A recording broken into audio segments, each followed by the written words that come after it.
sikeres területfoglalás híre épp térképe előtt érte a daimjót. Csapatai így már Japán nagy részét az uralma alá vonták, és bár még nem sikerült a többi házurával végezniük, a csatamezőkről belharcok hírei szálltak a hűvös, koratavaszi szellőben.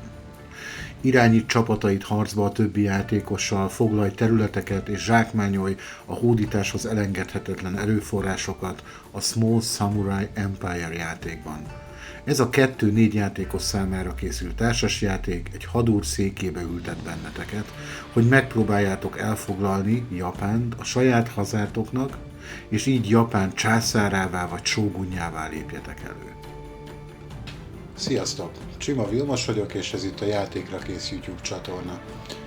Ma is egy hidden gemmel készültem nektek, ami pedig nem más, mint a Small Samurai Empire, ami az Archona Gamesnek egy játéka, és véleményem szerint az Area Control gémek közül az egyik talán legjobb. Azt gondolom, hogy szinte az én korosztályomban legalábbis biztos, hogy mindenki játszott régen a Riziko nevezetű játékkal, ami végeláthatatlan hosszú estéken keresztül gurítottuk a kockákat és harcoltunk egymással, és sajnos a kezdeti stratégiai gondolkodás után leginkább a szerencsének köszönhettük, hogy valamelyikünk nyer-veszít, illetve a 2-3 óra játék után ki fog szomorúan felelni, és ki fog győztesként felállni az asztaltól. Most a Small Samurai Empire-ben a szerencsének csak minimális jelentősége van, és az Area Control gémek közül számomra ez valóban egy hidden gem, amit nagyon szeretek játszani. Először a játékról fogok beszélni egy keveset, utána egy gyors setup következik, majd a setup után megpróbálkozunk egy kör lejátszásával. Remélem tetszeni fog a videó. Kezdjünk is hozzá! A játék során 3 korszakot fogunk végigjátszani, minden korszak 2 fázisból áll.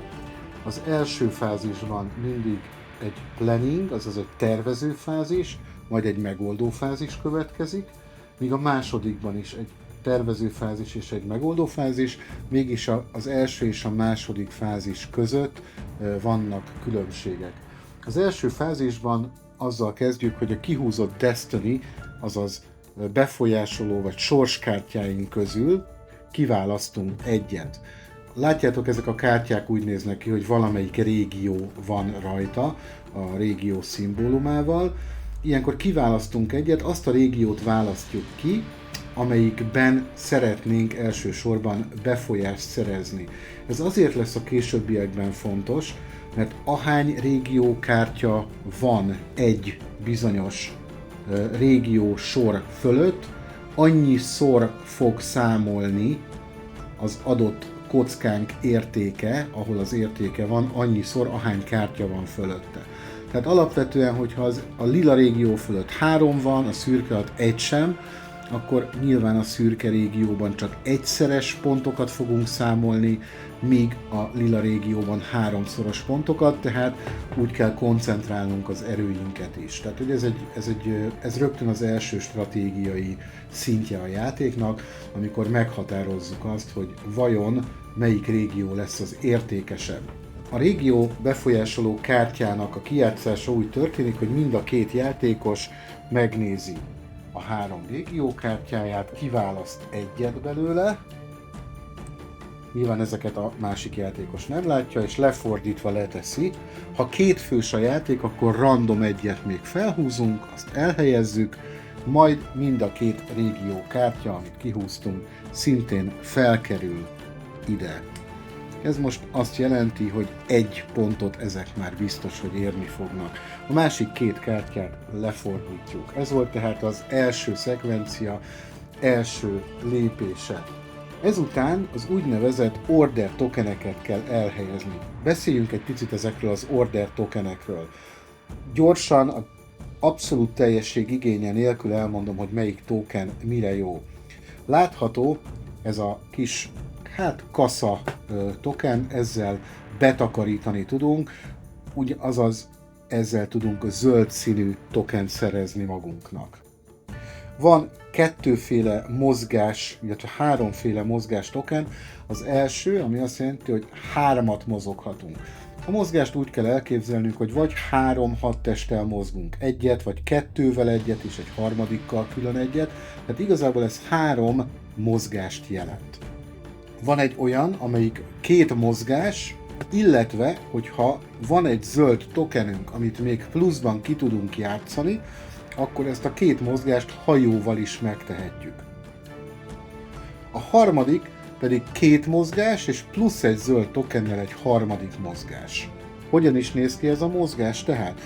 Példának okáért, hogyha kijátszok egy ilyen tokent, mondjuk ezen a ponton, akkor a zöld régióban fogok tudni 2-6 testtel egyet mozogni, vagy 1-6 testtel 2-t.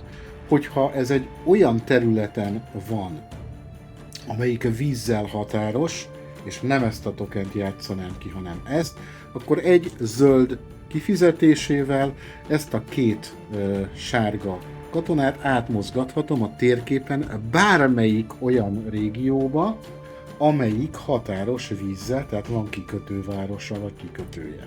Jó, tehát ezek a mozgás jelölő, a mozgás parancsok. Megbeszéltük a mozgásparancsot, megbeszéltük az aratással kapcsolatos parancsot, nézzük meg a toborzó parancsot. A toborzó parancsal, ahova letesszük, abban a régióban 1-6 testet feltehetünk a fővárosba, hogyha hozzáteszünk egy zöld tokent a saját részünkről, abban az esetben még plusz 1-et, azaz 2-t tehetünk le a fővárosba, mozogni onnan tudunk. Ebből is van 3 mindenkinek. Van a csata, azaz a harc token.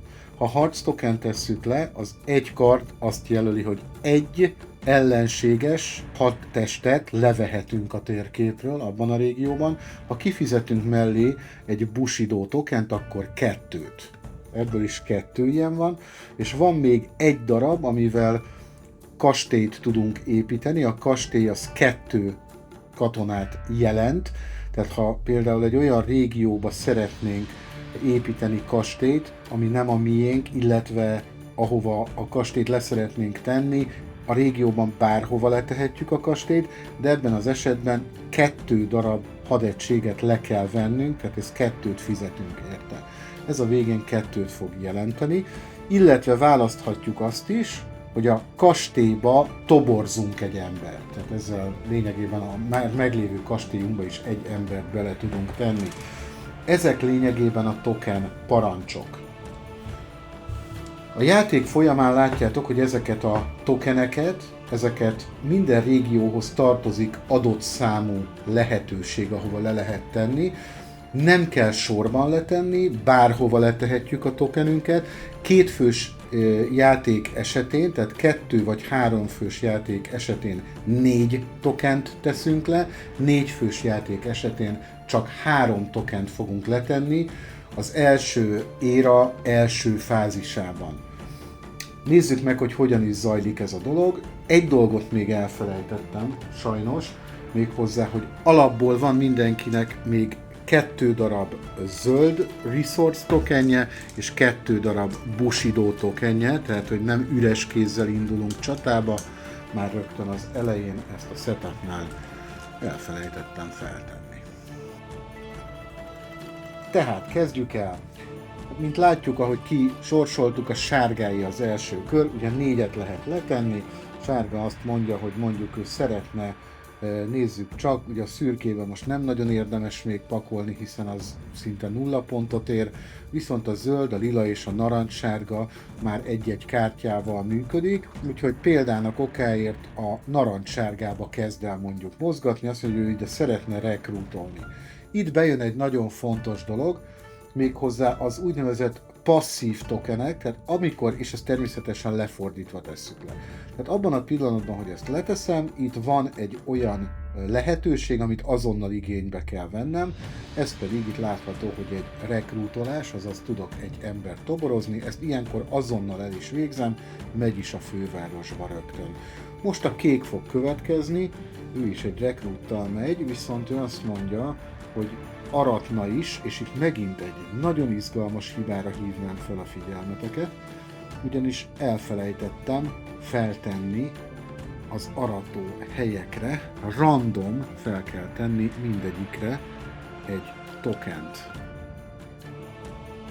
Ez lényegében egy zsákból is kihúzogathatnánk őket, most bemutatok előért, teszem csak fel őket. Nos, és akkor itt ide letettem szintén a narancssárga részhez, ahol a passzív rész egy aratás, ilyenkor a narancssárga részből kiválaszthatok egyet, amit leszedek. Én mondjuk a Bushidót szeretném levenni, ezt rögtön meg is kaptam. Ismét a sárga következik, ő mondjuk szeretne egy erőteljesebb harccal elindulni, úgyhogy egy harctokent ezt le is már rögtön harcolni is akar, úgyhogy rögtön le is vehet egy kék figurát, ami visszakerül a kékhez. Következő ismét a kék lesz, ő mondjuk a zöld irányába mozdul le, és szeretne mozogni, és egy aratás tokenre fogja letenni, és azt mondja, hogy ő most egy zöldet szeretne kapni. Meg is történik. Ismét a sárga következik, ő a narancssárga territóriumot saját magának akarja, úgyhogy ismét egy harcot tesz le, és mozoghat egyet, úgyhogy elmozog egyet ebbe az irányba. Ezeknek a kapuknak a végelszámolásban mindig lesz szerepe, ez pluszpontot ér, hogyha kaput birtokol valaki. Ismét a kék fog következni, a kék mondjuk mit csináljon? Mondjuk szeretne aratni, méghozzá a lila régióban egy zöldet, és toborozni is, ugye itt passzívan toboroz egyet, ide be tudja tenni rögtön. A negyedik, az utolsó tokenjét helyezi el ebben a pillanatban a sárga, aki most már neki is szüksége lenne némi resource-ra, úgyhogy úgy dönt, hogy egy harcra megy, de egy resource tokent tett le, és le is vesz azért kéktől egyet. A kék elég rosszul áll ezen a két territóriumon. A kék jön az utolsó parancsával, egy toborzás, úgy látja, hogy itt azért problémái lehetnek, úgyhogy le is teszi, és egy mozgással pedig egy kapu irányába elindul. Itt ebben a pillanatban le is záródott az első fázisnak a parancsadási része, jön a megoldás fázis. A megoldás fázisnál lentről felfelé elkezdjük megoldani a helyzetet, megnézzük, mit csinál a sárga. Sárga azt mondja, hogy itt rekrútolt egyet, feltesz egyet, vagy fizet egy zöldet és kettőt. Fizet egy zöldet és 2 katonát feltesz szépen a fővárosba. Megyünk tovább, ismét a sárga jön, harcol egyet, ezt az egyet le is veszi azonnal. Jön a harmadik, itt megint harcolna, de mivel nincs kit leütnie innen, ezért ez kárba vész. Jön a kék, aki viszont rekrútol egyet, és bizony befizet egy zöldet, hogy ott tudjon maradni, ezért feltehet ismét 2 darab tokent. Megyünk tovább a zöld régióra, itt a kék jön, aki rögtön 2 emberkét rekrútol, fel is teszi, majd nézzük a következőt, itt mozoghat tovább, és nem mozog most tovább, ő inkább itt marad, köszöni szépen. A sárga pedig aratást mondott, és ő ezt a Bushidót fogja ide behúzni. Megyünk tovább, hiszen még a lila érában van egy kék, egy aratás következik, amivel egy ilyen zöld tokent levesz. Ezzel meg is oldottuk az első fázis első részét, következik a következő fázisa ennek az érának, amiben nem húzunk és nem is teszünk le még egyelőre újabb befolyásjelölőkártyát, hanem elkezdjük újra pakolni a tokenjeinket. Viszont most van egy olyan kitétel, hogy egyszer a második körben rátehetted arra, amelyik a miénk volt, oda bármikor tehetünk, üresre is tehetünk, hogyha van, viszont egyszer rátehetünk egyet egy másik játékosnak a tokenjére, viszont ő már erre nem tehet rá. Tehát itt lehet egy kicsit variálni ezzel. Nézzük meg, hogyan is történik ennek a megoldása. Itt a következő lesz. Tehát mondjuk megint kezd a sárga, egy rekrúttal fog kezdeni, méghozzá ő azt mondja, hogy erre ide ráteszi ezt a rekrútot. Viszont fontos, hogyha egy olyan parancstokenre tesszük rá a saját parancstokenünket, ami máshoz tartozik, amit ugye egyszer tehetünk meg, abban az esetben egy Bushido tokent be kell fizetni.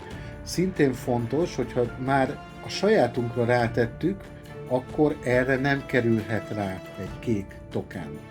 Nos, tehát akkor gyorsan menjünk végig ezen a körön, azt mondtam, hogy ő ide teszi ezt, és ezért mozoghat egyet. Ugye tudja, hogy egy recruitot tett, úgyhogy egyelő is mozog. Jön a kék, ő bizony vissza akar csapni, úgyhogy első körben ide tesz egyet. Jön a sárga, aki egy recruittal megpróbálja méghozzá, igen, megpróbálja elbillenteni a hatalmi egyensúlyt. A kék szintén van resource, és egy kicsit a szürke felé is elmozdul. Hát ha a következő mírába ismételten tud abba az irányba befolyásolni.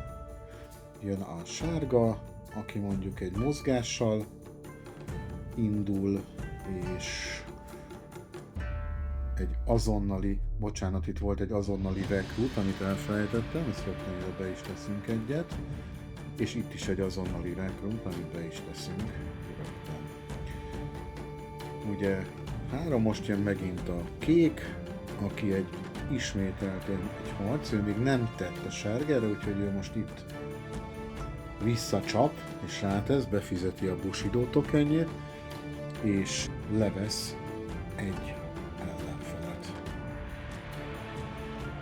És a sárgának az utolsó köre következik, ahol, hát mondjuk itt egy mozgással ide kilép, és még kéknek van egy köre, mondjuk ő is mozogni fog, még hozzá itt fog mozogni majd, de most ide rekrútol egyet. Ezzel tulajdonképpen megtörtént a parancsok lehelyezése, következik a resolution fázis, most viszont föntről lefelé halad.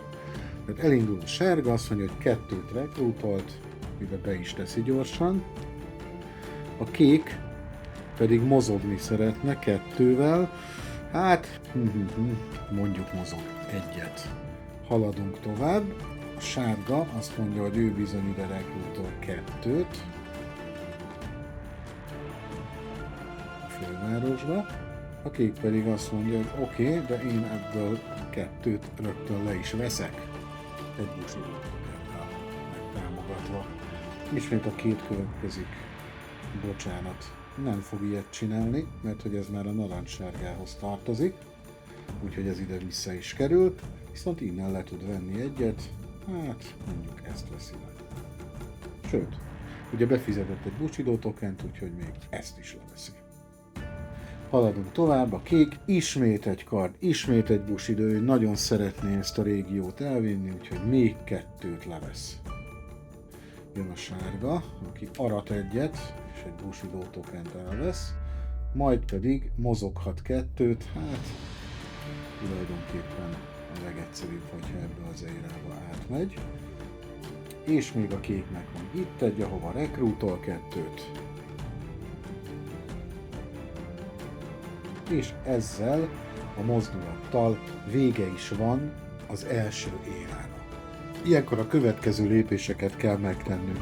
Először is learatjuk a még meglévő learatható dolgokat. Ez úgy történik, hogy aki nagyobb számban van jelen régióban, az leveheti a régióhoz tartozó learatni valókat, tehát ebben a régióban a kék kapja meg a tokeneket, ebben is a kék kapja meg a tokeneket, nagyon ügyesen a másikhoz tettem, de ezt korrigálom. A zöldben viszont ezt az egy megmaradtat a sárga fogja megkapni, itt pedig döntetlen az állás, úgyhogy ezt senki nem kapja, meg ez visszamegy a közösbe. Ez volt az első lépés az éra végén. A második, hogy mindenki visszakapja a parancs tokenjeit. A harmadik pedig, hogy megnézzük a befolyás jelölőket mozgatunk. A befolyás jelölők mozgatása a következőképpen történik. Megnézzük, hogy egy adott régióban hány helyet befolyásol a hadseregünk. Itt a kék egyet, tehát a kék a szürkében elmozdul az egyesre, a sárga egyet sem birtokol, ezért ő nem lép. A narancssárga régióban a kék birtokol egy régiót, és a sárga is birtokol egy régiót. A zöldben a sárga birtokol egyet, ez pedig itt döntetlen, úgyhogy ott nem lép senki, tehát hogy itt a sárga fog a zöldben egyet előre lépni. A lilában egyet a sárga, egyet a kék. És itt jön még egy olyan dolog, hogy minden régióhoz van még egy bónusz, amit viszont már itt fogunk lelépni. Itt azt mondja, hogy aki a legtöbb régiót birtokolja, az 3-at léphet, aki a második legtöbbet, az 1-et. Na most itt ugye egy régióban van a dolog, és ilyenkor csak a kék fog lépni, méghozzá 3-at, 1, 2, 3.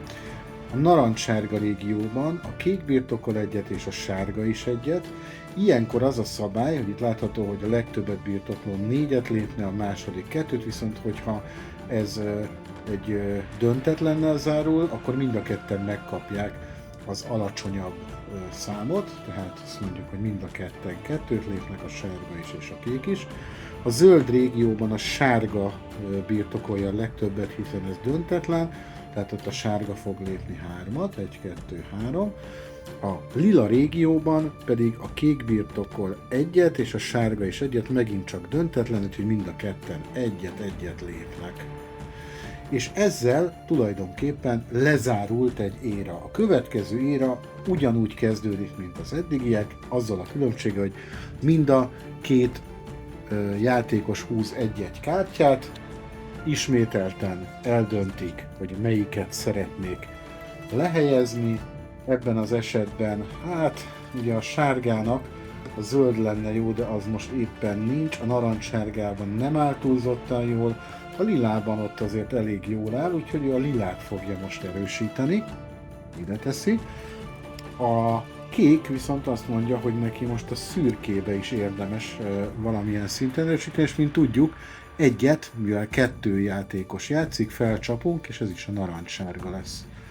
Úgyhogy így indulnánk neki a következő érának.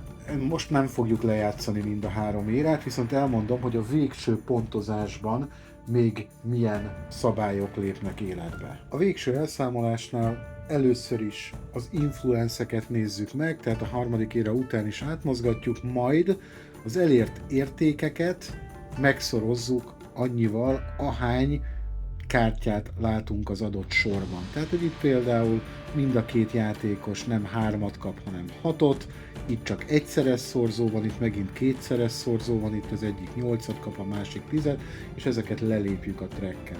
Másodszorban minden olyan régióért, amit birtoklunk és kapu van rajta, kapunk plusz 1 pontot, illetve, ami még fontos, hogy minden megmaradt 3 tokenért, resource tokenért kapunk plusz 1 pontot.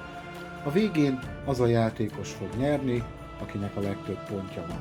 Ez volt a végelszámolás.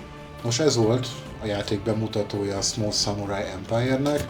Remélem tetszett, én azt gondolom, hogy mindenképpen érdemes kipróbálnotok. Szórakoztató, sok szinten kell végig gondolni a játékot, ahogy láthattátok, úgyhogy mindenképp tegyetek vele egy próbát.